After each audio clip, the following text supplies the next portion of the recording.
भगवान विष्णु जी कहते हैं बेटी का हिस्सा आखिर कहाँ। सुनिए धार्मिक कहानी। ये कहानी लास्ट तक बने रहें तभी समझ में आएगी कहानी पूरा। विकास और कविता की शादी को अभी 2 साल हुए थे। दोनों अलग अलग ऑफिस में काम करते थे। एक दिन विकास घर जल्दी आया तो उसे कविता घर पर ही मिल गई। विकास, क्या बात है, आज ऑफिस से जल्दी आ गई? कविता, नहीं, मैं आज ऑफिस ही नहीं जा पाई। आपके जाने के बाद मम्मी का फोन आया था। पापा की तबीयत ठीक नहीं है, वे मुझे याद कर रहे हैं। विकास, अरे तो इसमें सोचने की क्या जरूरत है, उनसे मिल आओ, उन्हें भी अच्छा लगेगा। वैसे भी वे दोनों गांव में अकेले रहते हैं। तुम्हारे भाई भाभी तो शहर में रहते हैं। कविता, हाँ, पर अकेले जाने बहुत परेशानी होती है। गांव तक का रास्ता भी ठीक नहीं है। क्या आप मेरे साथ चलेंगे? हम 2 दिन में वापस आ जाएंगे। विकास, मुझे तो ऑफिस में बहुत ज़रूरी काम है। एक काम करो, 2 दिन बाद का प्रोग्राम बना लो। मैं कल ऑफिस में छुट्टी के लिए बात कर लेता हूँ।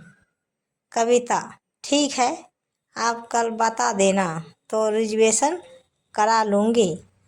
अगले दिन दोपहर को कविता विकास को फ़ोन करती है।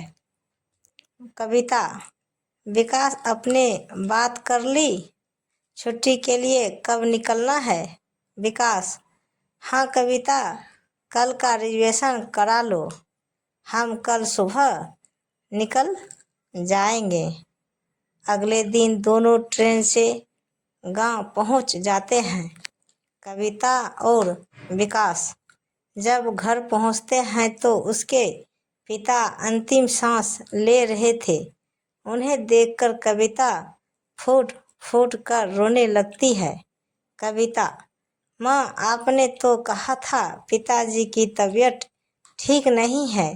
ये इतने बीमार थे तो पहले क्यों नहीं बताया? हम इन्हें शहर के किसी अच्छे हॉस्पिटल में दिखा लेते। माँ, बेटी, तेरे पापा ने जिद पकड़ रखी थी कि वे अपना अंतिम समय यहीं गांव में बिताना चाहते हैं। तभी पीछे से संजय की आवाज़ आई।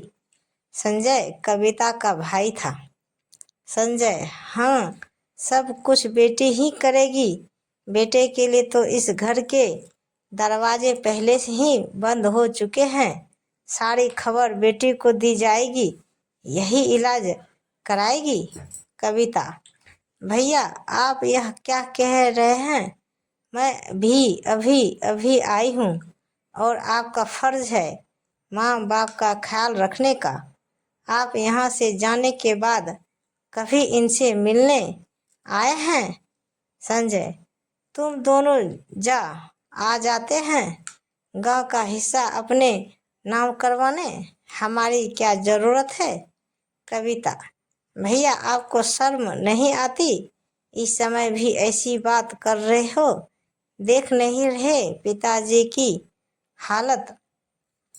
विकास, संजय, हम दोनों को तुम्हारे गांव की ज़मीन जायदाद की ज़रूरत नहीं है। हमारे पास बहुत कुछ है। यह हिस्सा तुम्हें ही मुबारक हो और ज़रूरी नहीं कि बेटी अपने पीहर आए तो हिस्सा मांगने ही आएगी। संजय मौके की नज़ाकत को देखकर चुप हो जाता है। कविता को अपने भाई की बातें बहुत बुरी लग रही थी। वह अपने पापा के सिरहाने बैठकर रो रही थी। पिछले कुछ सालों की बातें उसको दिमाग में घूम रही थी। पापा, बेटी, तूने अपनी पढ़ाई पूरी कर ली, अब क्या विचार है? कविता, पापा, मैं नौकरी करना चाहती हूँ, उसके लिए शहर जाना पड़ेगा। पापा, ठीक है, मैं तो नौकरी के लिए अप्लाई कर, मैं तेरे साथ शहर चलूँगा। कुछ ही दिनों में कविता की नौकरी पक्की हो जाती है। उसके पापा उसके साथ शहर आ जाते हैं अच्छे से। उसके रहने खाने का इंतजाम कर देते हैं। कुछ दिन उसके साथ रहकर वापस गांव आ जाते हैं। इस बात से संजय और उसकी पत्नी बहुत गुस्सा होते हैं। वे दोनों हर दिन माता पिता से लड़ते थे। एक दिन दुखी होकर पिता ने दोनों से कहा, पिता तुम अपना रहने का इंतजाम कहीं और कर लो, हमें चैन से रहने दो। ये लो 1 लाख रुपये। संजय अपनी पत्नी के साथ शहर आ जाता है और नौकरी करने लगता है। उसके बाद संजय कभी गांव नहीं गया, जहां तक कि बहन की शादी में भी वह नहीं पहुंचा। यही सब सोचकर कविता रो रही थी। तभी उसके पिता ने आंख खोल कर अपनी बेटी को देखा। उनकी आंखों में अब पहले जैसी चमक नहीं थी। अकेलापन और उदासी छाई हुई थी। उन्होंने एक बार कविता को देखा और एक बार अपनी पत्नी को देखा, जो उनके पैरों के पास बैठी रो रही थी। जैसे वे कह रहे हैं कि मेरे बाद तेरी माँ का क्या होगा। कविता, पापा आप माँ की चिंता ना करें, इन्हें मैं अपने साथ रखूंगी। कविता की बात सुनकर उनके चेहरे पर संतोष के भाव आए, लेकिन आंखों से आंसू बह निकले। कुछ देर बाद उन्होंने आंखें बंद कर ली और कुछ ही देर में प्राण त्याग दिए। 13 दिन तक घर में रिश्तेदारों का जमावड़ा लगा रहा। रीति रिवाज होते रहे।